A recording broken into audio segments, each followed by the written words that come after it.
তো বাংলাদেশ নৌবাহিনীতে নিয়োগ বিজ্ঞপ্তি প্রকাশিত হয়েছে 2026। তো এটার ডেডলাইন হচ্ছে 20 এপ্রিল 2026। তো এখানে যে লিঙ্কটা রয়েছে এই লিঙ্কের মাধ্যমে গিয়ে আবেদনটা করতে হবে। তো আমি লিঙ্ক দিয়ে দিবনি, আপনারা আবেদন করে নিন, বা যারা ফ্যামিলি প্যারেন্টস রয়েছেন বা আপনারা আবেদন করে নিন। সিমেন ডিউ ইউসি সিমেন কমিউনিকেশন টেকনিক্যাল 300, ন্যূনতম এসএসসি বিজ্ঞান সমান মাদ্রাসা বিজ্ঞান ও ভোকেশনাল সহ জিপিএ 3.50 উপরে হতে হবে।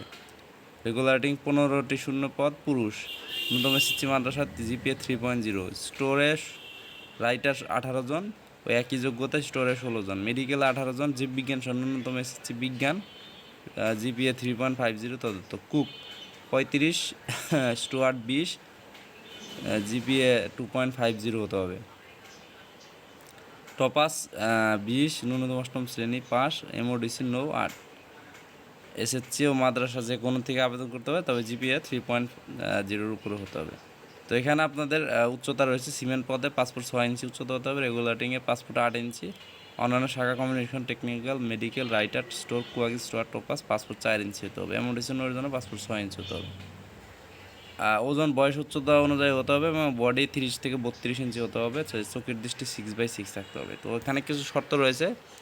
বাংলাদেশের পুরুষ নাগরিক হতে হবে, সাঁতার জানা অত্যাবশ্যক, অবিবাহিত হতে হবে, বিবাহিত তালাকপ্রাপ্ত কোনোটাই গ্রহণযোগ্য হবে না। 1 জুলাই 2026 তারিখে নাবিক 17 থেকে 20 বছর, এমওডিসি নৌ 17 থেকে 22 বছর। বয়সের ক্ষেত্রে কিন্তু কোনো অ্যাফিডেভিট গ্রহণযোগ্য নয় এবং কোনো সশস্ত্র বাহিনী থেকে চাকরি অপসারিত, দ্বৈত নাগরিকত্ব, সশস্ত্র বাহিনী বুনিয়াদী প্রশিক্ষণ চলাকালীন স্বেচ্ছায় চাকরি ত্যাগ করে বা কোনো ধরনের মামলা মোকদ্দমায় যারা জড়িত রয়েছেন তারা আবেদন করার দরকার নেই।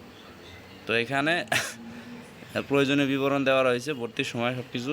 ফটোকপি আপনার প্রথম শ্রেণীর গ্যাজেটেড কর্মকর্তা কর্তৃক নিয়ে যেতে হবে এবং অরিজিনাল প্রদর্শন করতে হবে।